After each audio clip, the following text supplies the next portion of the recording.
नमस्कार साथियों, स्वागत करता हूं आप सभी का एक बार फिर से नए वीडियो में। साथियों, भारत और चीन के बीच सीमा का विवाद काफ़ी पुराना है और दोनों देशों के बीच अक्सर जो तनाव उत्पन्न होते हैं उसमें सीमा विवाद का होना काफ़ी महत्वपूर्ण है। यानी कि दोनों देशों के बीच सीमा विवाद के कारण अक्सर तनाव उत्पन्न हो जाते हैं। हालांकि दोनों देशों की तरफ से सीमा विवाद को सुलझाने को लेकर के समय समय पर कई प्रकार के प्रयास किए गए हैं और कई दौर की बैठकें भी हुई हैं, लेकिन इसमें सफलता प्राप्त नहीं हुई है। इसी क्रम में हाल ही में दोनों देशों के नेताओं के द्वारा बैठक हुई है, जिसमें भारत की तरफ से राष्ट्रीय सुरक्षा सलाहकार अजीत डोभाल और चीन के विदेश मंत्री वांग यी इस बैठक में शामिल हुए थे। साथियों, बैठक के बाद से एक संयुक्त प्रेस कॉन्फ्रेंस की गई है और उसमें 8 सूत्रीय समझौतों पर सहमति बनी है। इस सहमति के बाद से कई प्रकार की चर्चाएं हो रही हैं। सबसे बड़ी बात यह कि इस बैठक में भारत का जो स्टैंड रहा है काफ़ी नरम रहा है। तो सवाल ये उत्पन्न हो रहे हैं, चर्चा इस बात को लेकर के भी हो रही है कि क्या भारत ने पाक चीन के साथ जो सीमा विवाद है इसमें अपनी रणनीति में बदलाव किया है, इसकी कितनी संभावना है। और दूसरी सबसे बड़ी बात ये कि क्या आने वाले समय में दोनों देशों के बीच सीमा विवाद खत्म हो जाएगा, इसकी कितनी संभावना है। इस वीडियो के माध्यम से आज हम विस्तार से चर्चा करने वाले हैं। तो आइए शुरू करते हैं। साथियों, खबरों में देख सकते हैं मैंने समाचार पत्रों की यहाँ पर हेडलाइंस लगाई है, जिसमें अजीत डोभाल की चीन यात्रा है, 2 दिवसीय यात्रा संपन्न हुई है, इसके बारे में कवरेज दी जा रही है। साथ ही सीमा विवाद को लेकर के ही ये बैठक हुई थी, इसलिए इसके बारे में विस्तार से बातें कही जा रही हैं। साथियों, खबरों में हेडलाइंस बन रही हैं कि भारत और चीन दोनों सीमा के सीमांकन और परिसीमन को लेकर के बात कर रहे हैं कि इसमें ठोस और शीघ्र कार्रवाई हो, इसके परिणाम प्राप्त हों। इसके अलावा 8 सूत्रीय समझौते को लेकर के भी बातें हो रही हैं।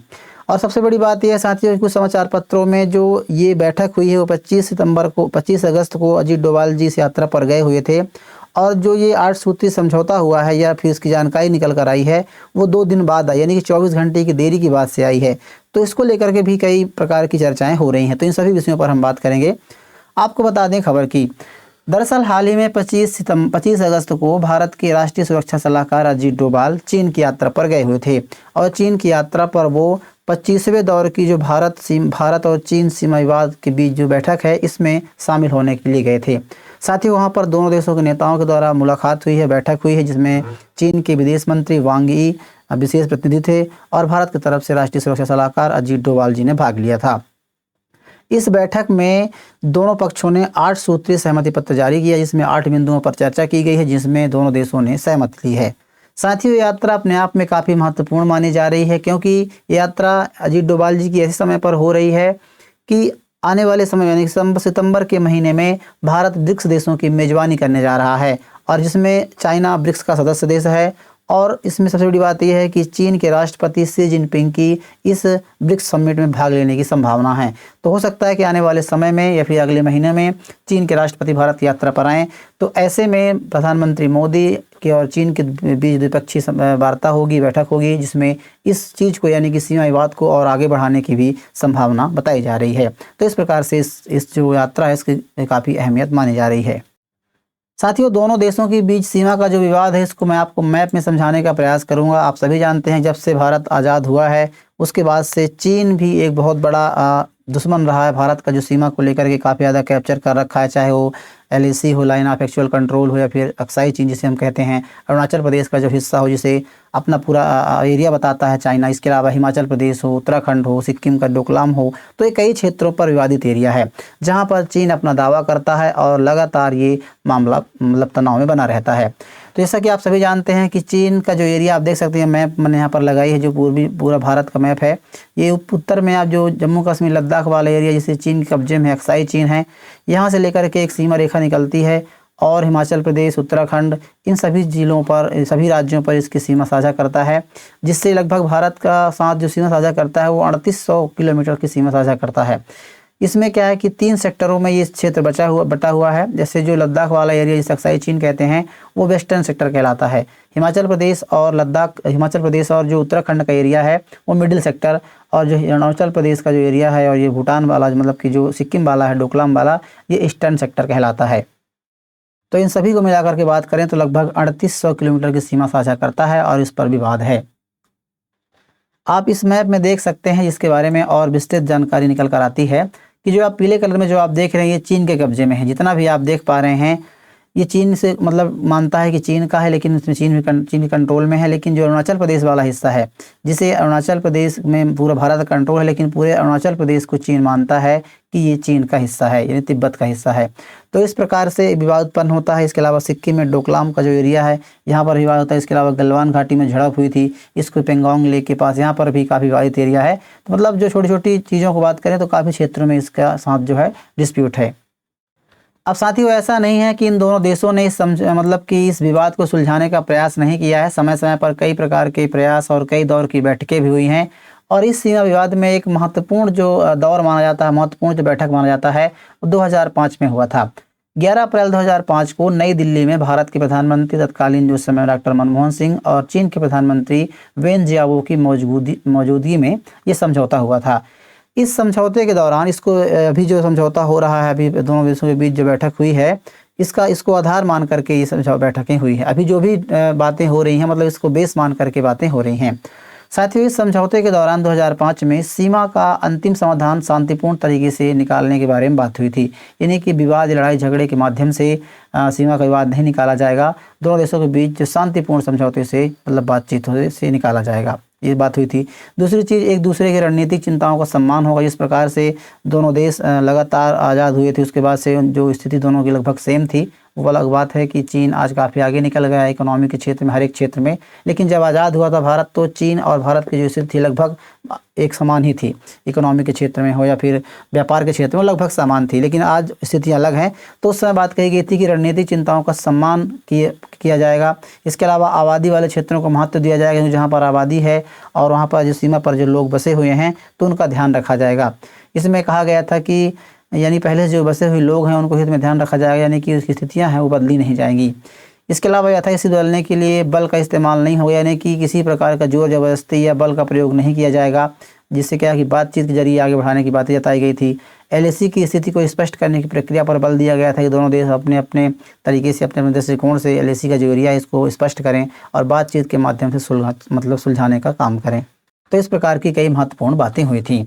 अब साथ ही उसके बाद क्या होता है कि लगातार ये बातें चलती हैं। उस समझौते के बाद से लगातार स्थितियाँ कुछ हद तक दोनों देशों के बीच सुधरते हैं, और व्यापार हो या फिर इसके अलावा सीधी उड़ानें हो और कई क्षेत्रों को लेकर के दोनों देशों में सहमति आती है, यानी कि दोनों देशों के बीच जो रिश्ते हैं वो थोड़ा सामान्य होते हैं।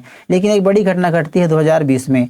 गलवान में संघर्ष देखने को मिलता है सैनिकों के बीच। इसमें कई भारतीय सैनिक शहीद हो जाते हैं, और उसके बाद से दोनों देशों के बीच जो स्थितियाँ फिर से तनावपूर्ण हो जाती हैं, और दोनों देशों के बीच डायरेक्ट व्यापार हो, डायरेक्ट फ्लाइट उड़ाने हो, किसी प्रकार की कोई डिप्लोमेटिक हो, मतलब सभी प्रकार की यात्राएं रद्द कर दी जाती हैं। यहाँ तक कि चीनी ऐप को भी भारत में बैन कर दिया जाता है। चीनी सामान को इंपोर्ट करने के लेकर के भी भारत में एक मुहिम छुड़ती है, और भारत आत्मनिर्भर अपनाने, मतलब कि स्वदेशी अपनाने को लेकर के भारत बात करता है। मतलब कई प्रकार के भारत कदम उठाता है, व्यापार बंद कर देता है, जो दर्रे हैं वहाँ से आवाजाही रोक दी जाती है, कई प्रकार के कदम उठाता है।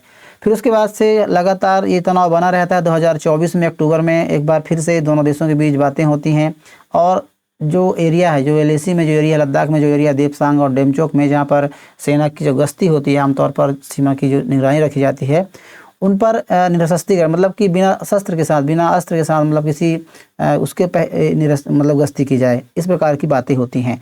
तो कहीं ना कहीं तनाव को कम करने का प्रयास किया जाता है। उसके बाद धीरे धीरे स्थितियाँ कुछ समान होने लगती हैं, और कई वर्षों के बाद, यानी कि लगभग 7 वर्षों के बाद भारत के प्रधानमंत्री पिछले साल 2025 में चीन का दौरा करते हैं। उसके बाद से स्थितियों में कुछ सुधार देखने को मिलता है, और इसका कारण एक ये भी है कि पिछले साल से लगभग भारत और चीन के बीच संबंधों में सुधार देखने का एक कारण यही बताया जा रहा है कि भारत और अमेरिका के बीच संबंध लगातार तनावपूर्ण हुए हैं, क्योंकि अमेरिका जो है चीन को प्रतिद्वंदी मानता है, और वो ऐसा नहीं चाहता है कि चीन के पक्ष में भारत जाए। तो ऐसे में भारत के ऊपर लगातार, चाहे सैंक्शन हो, टैरिफ हो, व्यापार को लेकर के हो, रसिया से तेल खरीदने को लेकर के हो, कई क्षेत्रों में अमेरिका के साथ तनावपूर्ण संबंध देखे जा रहे हैं। तो ऐसे में दोनों देशों को, और चीन के साथ भी अमेरिका का यही हाल है। चीन को लगातार टैरिफ को लेकर के, व्यापार को लेकर के भी धमकाता रहता है, उससे जो संबंध है वो तनावपूर्ण है। तो अब दोनों देशों को ये पता चल चुका है, फिर दोनों देशों ने आकलन कर लिया है कि अमेरिका के पक्ष में रह करके कोई फायदा विशेष नहीं है, तो इसलिए दोनों देश आपसी संबंधों को सुधारने का प्रयास कर रहे हैं। तो ये भी एक बहुत बड़ा कारण माना जा रहा है। अब बात करते हैं कि हाल ही में जो बैठक हुई है 25 अगस्त 2026 को दोनों देशों के लीडर्स के बाद, अजीत डोभाल जी और वांग यी के बीच, तो उसमें क्या क्या समझौते हुए हैं, जिन 8 सूत्रीय समझौते पर हुए सहमति बनी है, उसके बारे में हम चर्चा कर लेते हैं। साथियों, सहमति में ठीक उसी प्रकार से जो मैंने बताया कि 2005 में जो समझौता हुआ था उसी को आधार मान करके बातें हुई हैं, जिसमें सीमा पर किसी प्रकार की घटना को तुरंत संभालने के बारे में बातें कही गई हैं। अभी तक क्या होता है, किसी कोई घटना वहाँ पर घटी, जैसे गलवान में घटना घटी थी, तो उसके बाद से मतलब कि सैनिकों के बीच झड़प हुई थी, उसके बाद से मामला काफ़ी ज़्यादा हो गया था और दोनों देशों के बीच जो रिश्ते हैं वो खराब हो गए थे। तो अभी क्या है कि इसको बदलने का प्रयास किया जा रहा है। ऐसा कहा जा रहा है कि सीमा पर जो किसी भी घटना को तुरंत संभालने का प्रयास किया जाएगा, यानी कि एलएसी पर ज़मीन पर जो यदि कोई घटना होती है तो उसे कूटनीतिक और सैन्य चैनलों के माध्यम से तुरंत सुलझाने पर सहमति बनी है। यानी कि अगर दोनों देशों के बीच दोनों देशों की सेना आमने सामने आते हैं तो यह कोई तनावपूर्ण स्थिति न बन जाए, तो उसे बढ़ाने से पहले जो वहाँ पर मौजूद तंत्र है तुरंत सुलझाने का प्रयास किया जाएगा। तो इस प्रकार की कोशिश की गई है। यानी कि भारत ने भी अपना जो स्टैंड है नरम रखा है। पहले भारत का जो स्टैंड था वो अलग था, अभी भारत भी इसको मतलब एक तरह से समझौते के मोड़ पर काम कर रहा है। दूसरी चीज़, 2 नई सैन्य हॉटलाइन बनाई जाएंगी। हॉटलाइन का मतलब ये होता है साथियों कि दो तुरंत क्या होता है कि जब स्थितियां तनावपूर्ण होती हैं, दोनों देशों के सैनिक आमने सामने होते हैं, तो हॉटलाइन बनाने से ये होता है कि जो सैन्य स्तर मतलब बड़े स्तर का मतलब कमांडर स्तर के जो अधिकारी होते हैं वो दोनों एक दूसरे देशों के साथ मतलब कमांडर के स्तर के जो अधिकारी है बैठक करके इस मामले को काफ़ी हद तक संभाल सकते हैं। तो यानी कि चैनल बनाने की बात कही जा रही है। हालांकि भारत ने अभी और दोनों देशों के बीच खबर तो ये भी है कि पहले से ही कई हॉटलाइन चैनल मौजूद हैं, 6 चैनल हैं, 2 और बनाने की बारे बातें कही जा रही है, यानी कि बातचीत को और आगे बढ़ाने का मतलब प्रयास किया जा रहा है। वहीं दूसरी चीज़ जो है, सीमा निर्धारण पर आगे बातचीत, दोनों देशों के सीमा विवाद के अंतिम समाधान के लिए बातचीत जारी रखने पर बात हो रही है। यानी कि अर्ली एंड सस्टेनेबल हार्वेस्टिंग पर बात की जा रही है, यानी कि दोनों देशों की सीमा निर्धारण से जो जुड़े हुए जो परिणाम हैं उनको हासिल करने की बात कही जा रही है। सबसे बड़ी बात यह साथी, जैसे मैं आपको बता दूं यहाँ पर, इसका मतलब ये है कि अभी क्या है कि इस पूरे एरिए में विवाद है। यानी कि जो विवाद है पूरा यहाँ से लेकर के बात करें तो पूर्वी क्षेत्र, ईस्टर्न और पूरा ये यहाँ पर पूरा विवाद है। तो अभी चीन का कहना ये है कि भारत चाहता है कि ये समझौता पूरी एक तरह से समाप्त हो, मतलब भारत एक बार में ही पूरा समझौता चाहता है, लेकिन चीन का कहना ये है कि जो ज़्यादा विवादित क्षेत्र हैं मतलब कि उन पर बाद में बात होगी, लेकिन जो कम विवादित क्षेत्र जैसे सिक्किम का एरिया है या फिर हिमाचल प्रदेश है, उत्तराखंड है, जहाँ पर छोटी छोटी चीज़ों को लेकर विवाद है, इनको पहले सुलझाने की बात चीन कह रहा है। और भारत चाहता है कि ये पूरा जो समझौता है या फिर जो बात है सीमा की, वो एक साथ में समाप्त हो जाए। तो यहाँ पर इस बिंदु को आप समझ सकते हैं, यानी कि कुछ क्षेत्रों में जहाँ पर सीमा निर्धारण से जुड़ी जो शुरुआती हैं वो ठोस परिणाम हासिल करने की दिशा में काम कर रहे हैं। इसके अलावा विशेषज्ञ और कार्यकारी स्तर तक के समूह बनाए जाएंगे जिसमें सीमा का निर्धारण होगा, यानी कि सीमांकन होगा, परिसीमन होगा, इसको लेकर के बातें कही जा रही हैं। साथ ही यहाँ पर सीमांकन और परिसीमन की जो बातें की जा रही है उसके बारे में बात करें तो परिसीमन वो होता है कि कागजों में एक निर्धारित लाइन खींची जाती है, लाइन ड्रॉ की जाती है, नक्शा बनाया जाता है, उसको परिसीमन कहते हैं। और जो सीमांकन होता है यानी सीमा का निर्धारण होता है, प्रबंधन होता है, उसमें क्या है कि जो उसको ज़मीनी स्तर पर लागू करने की बात कही जाती है। यानी कि पहले कागज़ों पर मैप बनाए जाएंगे, नक्शे बनाए जाएंगे और उसके बाद ज़मीन पर इसको लागू किया जाएगा। तो इस प्रकार की बातें कही जा रही हैं। इसके अलावा व्यापार और तीर्थ को लेकर भी बढ़ावा दिया जाएगा, इस पर भी बातें हुई हैं कि तीर्थ यात्रा से जुड़े हुए संपर्क बढ़ाने पर सहमति हुई है।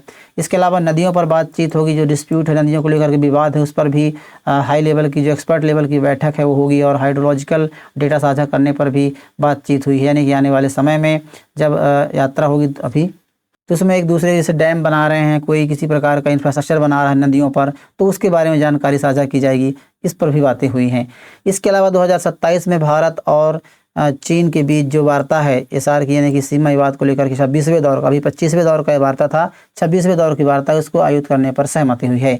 इसके अलावा दोनों पक्षों के द्वारा दोनों देश के नेताओं से प्राप्त जो मार्गदर्शन होगा उनको पालन करने और सीमावर्ती क्षेत्रों में शांति और स्थिरता बनाए रखने को लेकर के द्विपक्षीय संबंधों के बारे में बातें हुई हैं। तो ये कुछ बिंदुओं हैं जिनके बारे में बातें हुई हैं।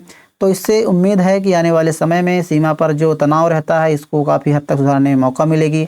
और सबसे बड़ी बात यह जिनको लेकर के बातें हो रही हैं कि क्या भारत ने अपने स्टैंड में बदलाव किए हैं, तो देखिए इस बैठक के बाद से काफ़ी हद तक भारत के जो स्टैंड में वो बदलाव आया है। भारत का पहले स्टैंड ये होता था कि भारत पहले सैन्य कार्यवाही करे, सैन्य तैनाती करे और उसके बाद चीन पर दबाव डाले, लेकिन अभी स्थितियां कुछ बदली हुई हैं। भारत ये चाहता है कि जो सीमा विवाद है इससे कोई विशेष फायदा होता नहीं है और काफ़ी ज़्यादा तैनाती भारत की तरफ से भी सीमा पर की जाती है, सैनिकों का नुकसान होता है, मतलब कई प्रकार की सिर्फ नुकसान होती है, व्यापार भी समाप्त मतलब प्रभावित होता है। तो भारत ये चाहता है कि पहले सीमा पर तैनाती तो रहेगी ही रहेगी, लेकिन अभी क्या है कि सीमा विवाद को लेकर के बातचीत के माध्यम से इसको सुलझाया जाए, यानी कि बातचीत के टेबल पर आने पर भारत मतलब प्रयास कर रहा है। उसके बाद से जिस प्रकार से हाल ही में घटनाक्रम घटे हैं, चाहे भारत के प्रधानमंत्री का चीन दौरा हो, इसके अलावा वांग यी कुछ समय पहले भारत की यात्रा पर आए हुए थे और एनएसए अजीत डोभाल से उनकी मुलाकात हुई थी, सीमा विवाद को लेकर के बातें हुई थी। उसके बाद से फिर से डोभाल की जो यात्रा हुई है, तो कहीं ना कहीं एक प्रयास किया जा रहा है कि सीमा विवाद को अब बातचीत के जरिए समझाया जाए और इससे दोनों देशों को फायदा हो सकता है। तो भारत का जो स्टैंड है सीमा को लेकर के, भारत की जो रणनीति है वो बदली नहीं है। हाँ, ये है कि भारत का जो रवैया है थोड़ा नरम हुआ है और नरम होने से यदि काम बनता है तो स्वाभाविक सी बात है उस पर अमल होना चाहिए। हालांकि ये सहमति भारत की तरफ से एक तरफा नहीं बनी है, तो ये कहना भी थोड़ा गलत होगा या फिर जल्दबाजी होगी कि भारत का रुख नरम है, क्योंकि चीन की तरफ से भी ये सहमति बनी है। दोनों देश के नेताओं के द्वारा बैठक हुई थी, उसके बाद से सहमति बनी है और रिश्तों को लगातार दोनों देश सुधारने का प्रयास कर रहे हैं। बहरहाल आप इस खबर के बारे में क्या सोचते हैं, आपकी क्या राय है, ज़रूर हमें बताइएगा। जानकारी यदि पसंद आई हो तो वीडियो को लाइक कीजिए, चैनल को ज़रूर सब्सक्राइब कर लीजिएगा। मिलते हैं किसी ऐसे नए इन्फॉर्मेशनल वीडियो के साथ, तब तक के लिए नमस्कार।